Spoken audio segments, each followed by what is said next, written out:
कांग्रेस के चलते मैनिफेस्टो चलेंगे को कहीं लागू आप आ किया है, मैं जाइए। बहुत खुश हूँ। अनिल जी, और अवधेश जी मैं का तो चाहूंगा आमंत्रण कि स्वीकार कीजिए। बुला रहे हैं बाजार आप घुमाने के बिल्कुल लिए। अनिल जी रिद्धि आइए, चाय पियेंगे, रिद्धि जी, मार्केट में चलेंगे घूमने, वहां जरूर पता लगेगा कौन क्या कर रहा है। ठीक है सर। जरूर जरूर हम आपके साथ पीने चलेंगे और उनसे पूछेंगे भी कि वो गैस का सिलेंडर जो 450 रुपए में वो लेते थे दुकानदार, आज वो 1100 लेने के बाद वो खुश है या नहीं है। मैं ठीक उनसे है। पूछूंगा कि जो चाय की पत्ती जो 40 रुपए किलो में लेते थे, आज वो 90 रुपए किलो में लेने में वो खुश है या नहीं है। देखिए, महंगाई लोगों का दम निकाल रही है। मध्यम वर्ग के पास जो स्पेंडिंग पावर है इस समय हिस्ट्री में सबसे लोएस्ट है। यहाँ पे अश्विनी जी बैठे हैं, वो बताएंगे और एक्सेप्ट करेंगे कि मध्यम वर्ग के पास इतना स्पेयर पैसा नहीं है स्कूली फीस देते देते बच्चों की, कि वो ठीक है अपने सर। रोजमर्रा की अवधेश जीवन जी, में कुछ खरीद सिर्फ पाए। 2 लाइन, फिर मुझे आपने विकास जो जी के पास जाना है। ठीक है अनिल जी। अवधेश जी। देखिए मैं बताऊं, ये जो बार बार कह रहे हैं कि इतना टैक्स वसूल है, मैं ये कहना चाह रहा हूँ, मैंने आपको जो आंकड़े बताए थे अभी, यूपी सरकार ने 30%, 13% और 28% जो टैक्स वसूला था, डबल डबल टैक्स वसूला था, उसका हिसाब कौन देगा? 70 साल लूट के रखा आपने। और जो आप बता रहे हैं कि जो जीएसटी कलेक्शन आया, उसका क्या हुआ मैं बता दूं आपको।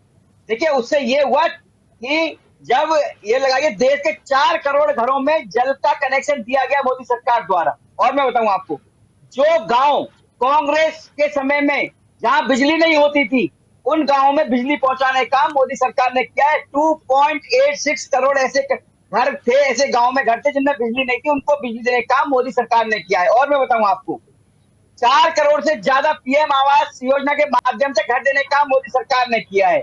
और आप, मैं बता दूं आपको, हेल्थ केयर के मामले में आयुष्मान योजना जो लेकर आए थे, 35 करोड़ से ज्यादा आयुष्मान कार्ड बन चुके हैं, उसके जो लाभार्थी वो लाभ ले रहे हैं आयुष्मान योजना का। ये काम हुआ उस जीएसटी कलेक्शन से। और मैं बताऊं क्या ठीक है। हुआ, जो आज हमारा भारतवर्ष मेडिकल इक्विपमेंट्स बना रहा है अपने देश में, डिफेंस इक्विपमेंट्स बना रहा है हमारे देश में, और तो और मोबाइल मैन्युफैक्चरिंग में पूरे विश्व पटल पर दूसरे नंबर पर भारत है। ठीक है अवधेश ये जी। किया उस कलेक्शन से। ठीक है आपने क्या अवधेश किया जी। 70 साल में जब लूटा भाई? ठीक है, आपने मैं आपने जवाब देश को लेने। पूरा बैसाखियों पर खड़ा कर दिया था। ना ठीक है। रोजगार था, ना विकसित भारत था, ना सड़कें थी, ना कोई स्वास्थ्य विकास जी, सेवाएं यहाँ बेहतर पर थी उस लेकिन समय। विपक्ष क्या था, इसको आपने क्या ट्रंप किया था उस टैरिफ समय उस से भी पैसे का जोड़कर देख जो रहा है। आपने जयराम कलेक्शन किया रमेश से था? लेकर कांग्रेस बताइए, के बड़े बड़े चाय, नेता कॉफी, यहाँ पर टूथपेस्ट, मिनरल वाटर प्रधानमंत्री पर भी नरेंद्र आपने टैक्स मोदी और वसूला था लोगों डोनाल्ड से, ट्रंप की दोस्ती पर 2-2 सवाल गुना, खड़े कर 3-3 रहे गुना। हैं। लौट रही हूँ अवधेश जी मैं आपके पास।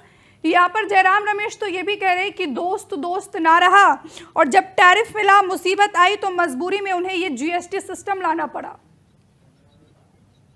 देखिए, अर्थव्यवस्था जो होती है वो राजनीति से बिल्कुल दूर होती है। मैं कुछ फैक्ट रखना चाहता हूँ। कल प्राइम मिनिस्टर साहब ने जनता को, देश को संबोधित किया था, और उन्होंने कहा था कि हमें स्वदेशी उत्पाद का उपयोग ज्यादा से ज्यादा करना है। अब मैं आपको भारत की अर्थव्यवस्था की वास्तविक तस्वीर रख रहा हूँ। हमारे यहाँ सर्विस सेक्टर का ग्रोथ 55%, यानी पूरे हमारे इकोनॉमिक ग्रोथ में 55% सर्विस सेक्टर का हिस्सा। और जो मैन्युफैक्चरिंग है, जो किसी भी इकोनॉमी की सबसे मजबूत पिलर होती है, वो 17%। ठीक है, अब मैं समझिए मैं क्या कह रहा हूं। $100 बिलियन का घाटा हमारा चाइना के साथ है। और जो ट्रंप की जो पॉलिसी है, मुझे नहीं लग रहा है कि उसमें कोई बदलाव आने वाला है, क्योंकि ट्रंप की पॉलिसी को जब आप अध्ययन करेंगी तो उसमें बहुत सारे पहलू हैं। पहली बात तो ये है कि वो एक व्हाइट सुपरमेसिस्ट अप्रोच को लेकर चल रहे हैं। और जो नवारो है, मैं बताऊंगा किसी दिन प्रोग्राम होगा, तो नवारो को कैसे उन्होंने सेलेक्ट किया अपने अर्थशास्त्री के तौर पर। देखिए, अमेरिका का भी टैरिफ से नुकसान हो रहा है और यूरोप का भी हो रहा है, यानी जितने अमेरिका के मित्र देश है सबका हो रहा है, भारत का भी हो रहा है। यानी आपके यहाँ मैन्युफैक्चरिंग ग्रोथ हुई नहीं, और सर्विस जो आप एक्सपोर्ट करते हैं, जो खास करके सॉफ्टवेयर सर्विसेज, वो यूएस को ही करते हैं।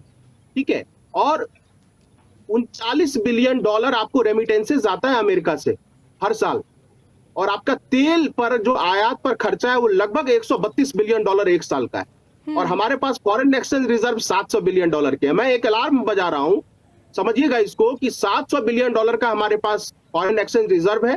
$100 बिलियन का हमारा घाटा चाइना के पास है। यानी हम अपने फॉरेन एक्सचेंज रिजर्व से $100 बिलियन उठा के हर साल किसको देते हैं? चाइना को देते हैं। ठीक है, और लेवरेज हमारा क्या है? जो अमेरिका से रेमिटेंसेज आता है, और वो लगभग $40 बिलियन के आसपास है हर साल। अगर उस पर रोक लगा दी गई तो हमारी इकोनॉमिक बिल्कुल चरमरा जाएगी। मैं ठीक आपको है। बिल्कुल अध्ययन करने के बाद बता रहा हूं। तो ठीक है, इसलिए ये सर देखिए, महत्वपूर्ण मैं जानकारी आप सभी दे रहे हैं। पार्टियों से देखिए, सभी पार्टियों से मैं यही कहूंगा कि देखिए